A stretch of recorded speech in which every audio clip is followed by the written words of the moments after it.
Bonjour et bienvenue à vous les Actunautes en direct depuis les quais de la Seine au pied de la Tour Eiffel, s'il vous plaît, pour une émission de bateauscopie un peu particulière puisqu'aujourd'hui je vous propose d'être les tout premiers parmi les seuls à monter à bord de Walrus.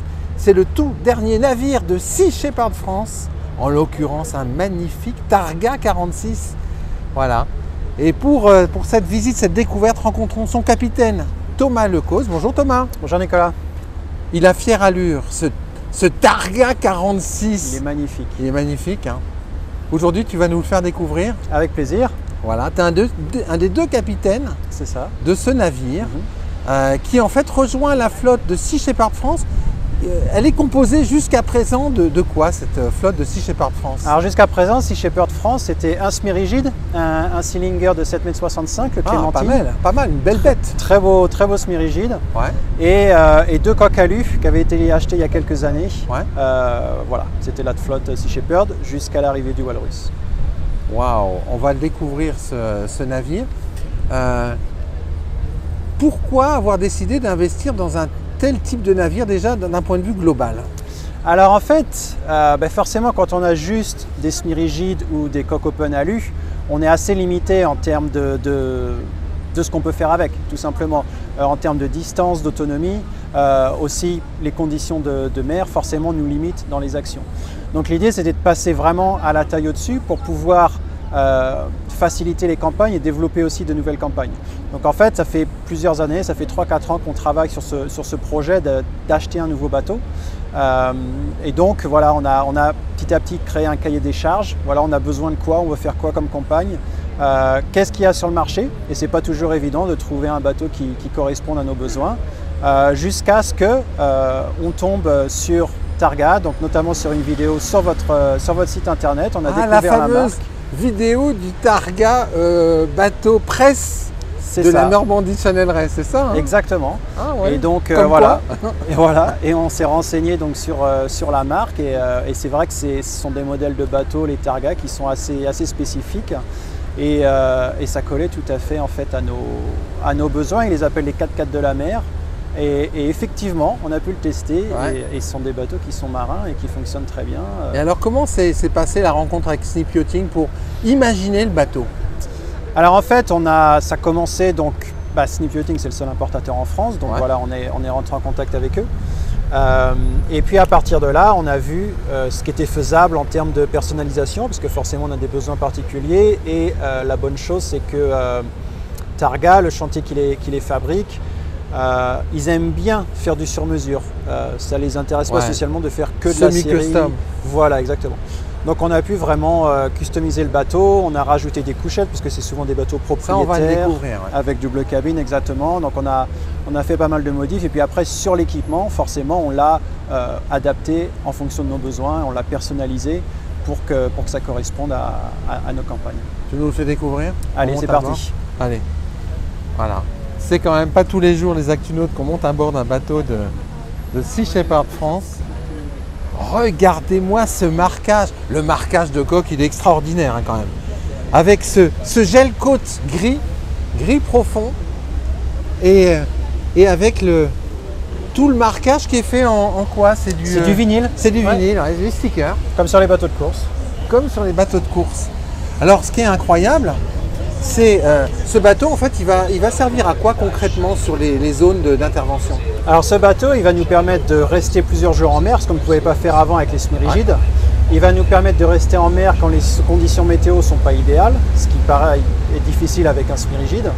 Donc en termes de confort, forcément pour l'équipage, c'est mieux.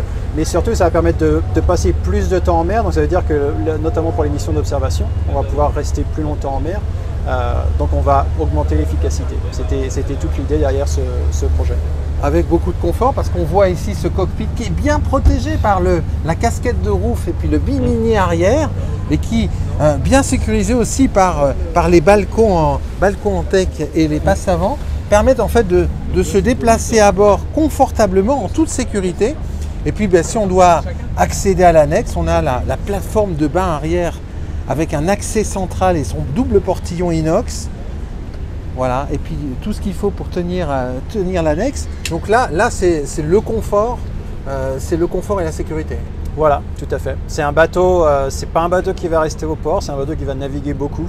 Ouais. On a un gros programme, on a un programme bien chargé pour lui. Ça, on en parlera à la fin du programme. D'accord. Et bien donc c'est pour ça qu'on a, voilà, on a ce bateau qui est très marin, qui est très stable aussi. Et donc grâce à ça, on va pouvoir très mener stable parce qu'il y a un seakeeper à bord. Voilà, il y a un système seakeeper, exactement. Qui permet, j'imagine, de prendre de belles vidéos au large quand les bateaux autour roulent et tangent dans tous les sens. Exactement. Le Targa, lui, il sera fixe, plus stable, beaucoup plus stable. Alors on parlait de facilité de déplacement, bon, on le voit ici.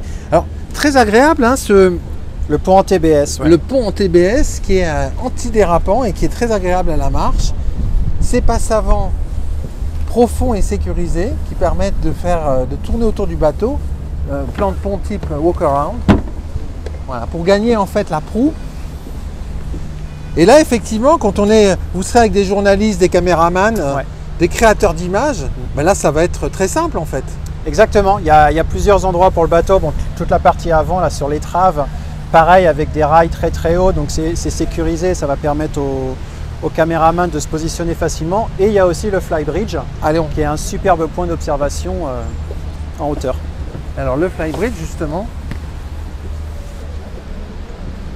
qui va permettre de prendre des images en hauteur pour avoir une vue plongeante sur les scènes d'observation. Toujours la sécurité avec ces mains courantes très hautes qui arrivent au niveau de la taille. Et puis aussi la capacité à barrer, à piloter le bateau depuis ce flybridge. Exactement. Donc on a un poste de commande déporté sur le flybridge. Ouais. Comme ça on a deux options et c'est vrai que d'ici du flybridge, on a une vue périphérique sur le bateau et c'est donc un superbe...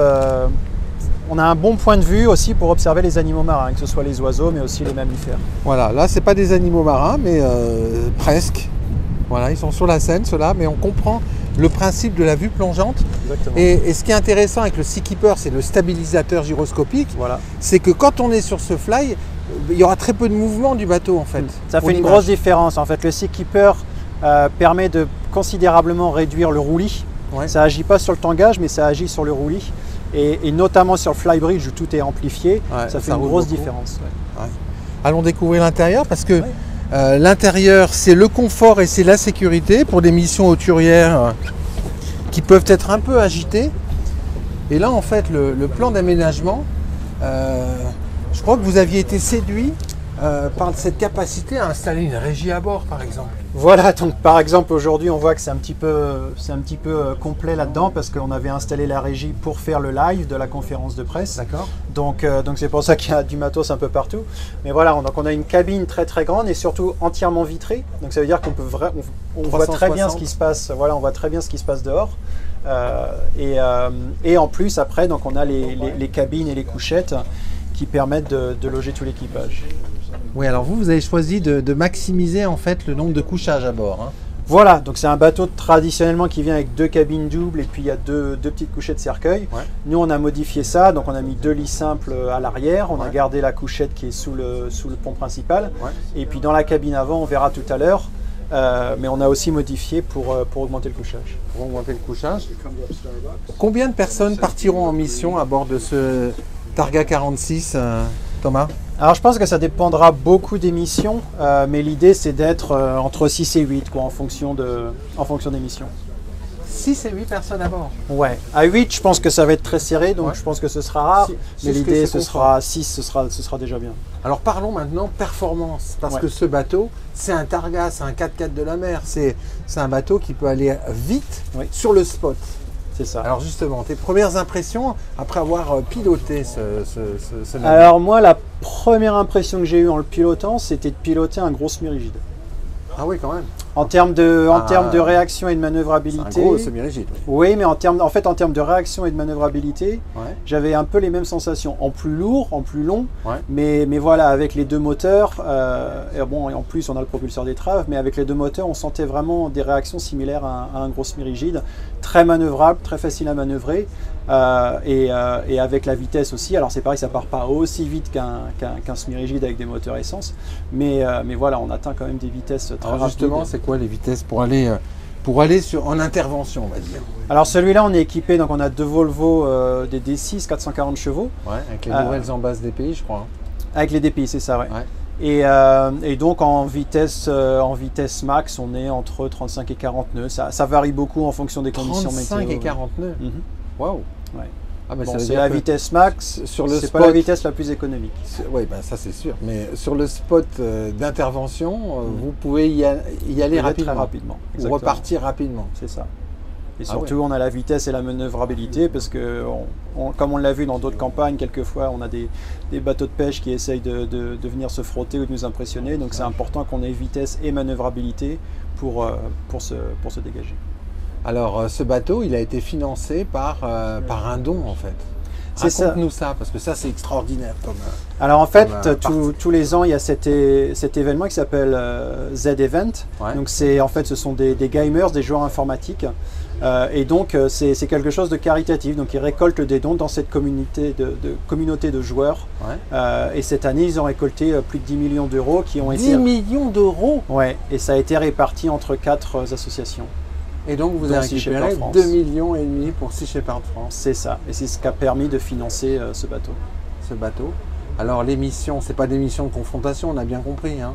Ça reste un bateau en fibre de verre, donc on ne peut pas... Voilà, il y a des limitations techniques. Voilà. Mais après, il va aussi y avoir beaucoup de missions en partenariat avec la Fondation Paul Watson, qui eux ont un navire plus gros, en acier de 72 mètres. Et donc voilà, avec ces deux bateaux, ça va donner plus de flexibilité aussi pour les campagnes. Voilà, ta première campagne, la première campagne sur laquelle va être engagé Walrus, c'est quoi? Alors la première vraie campagne du Walrus, ça va être au mois de novembre dans la Manche. Et alors, c'est une campagne qui a trait à quoi? Et alors, ça va être sur les chalutiers usines, sur les gros chalutiers qui viennent pêcher dans la Manche là tous les hivers. Ah oui, on a certains noms qui ressortent toujours. C'est ça. Qui changent d'immatriculation au gré des campagnes, mais qui sont toujours les mêmes en fait. Exactement. D'accord. On les connaît. On les connaît. Donc là, il va falloir les suivre pour voir la réalité de ce qui se passe en fait. On va montrer ce qui se passe, on l'a fait. Déjà, on l'a fait l'année dernière, il y a 2 ans quand ils étaient dans le golfe de Gascogne. Et c'est un sujet auquel le public est très sensible. Il y a aussi beaucoup d'opposition des pêcheurs forcément, et notamment des pêcheurs artisanaux. Donc voilà, on va continuer de mettre la pression sur ce sujet-là parce que c'est des bateaux ils sont autorisés à pêcher ici, ils ont des quotas au niveau européen. Ouais. La France ne peut pas leur interdire de venir pêcher dans leurs eaux et pourtant ça a un impact énorme sur la pêche locale. Oui, parce qu'en fait ce sont des navires qui organisent la disparition des espèces en fait. C'est ça, c'est qu'ils retirent des tonnes et des tonnes, des centaines de tonnes de poissons par jour. Donc après, le gros problème, c'est qu'on ne sait pas exactement l'impact que ça a sur les espèces alentours. Ils calculent les stocks sur une espèce, mais ils ne regardent pas les impacts que ça a sur les autres espèces. C'est pas juste une pyramide, il y a des impacts entre les espèces et ça, malheureusement, c'est pas mesuré par les scientifiques. C'est pas mesuré. Alors cette campagne en Manche, elle sera suivie d'une autre campagne dans le golfe de Gascogne? Après, voilà, on recommence avec les dauphins au mois de février dans le golfe de Gascogne. Alors, ça commence quand en Manche? Alors en Manche, ce sera mi-novembre, fin novembre. Ah, c'est rapide là. Voilà, ça va venir vite. Et alors pour le Walrus, tu es encore avec l'équipage et ton co-capitaine, vous êtes encore en formation, en prise en main du bateau? Alors la prise en main, elle est faite, je pense. Hein, le bateau, on a déjà navigué avec, on a déjà fait une mini campagne d'observation en Manche, là vers Dunkerque. Donc on a eu l'occasion de bien le prendre en main, on a fait une dizaine de jours en mer. Pour bien découvrir le bateau, donc ça, cette partie-là, on l'a bien. Mais après, forcément, il va falloir former les nouveaux équipiers qui viennent. Les nouveaux équipiers. Merci beaucoup, Thomas, pour cette visite privée. Voilà, et cette belle mission, en fait, qui est la vôtre. C'est ça. Voilà, à bord d'un beau navire, donc le Targa 46 Walrus de Sea Shepherd France. Voilà. Et puis, je vais vous quitter avec cette vue depuis le poste de pilotage sur la Seine au pied de la Tour Eiffel. À très bientôt sur Bateauscope.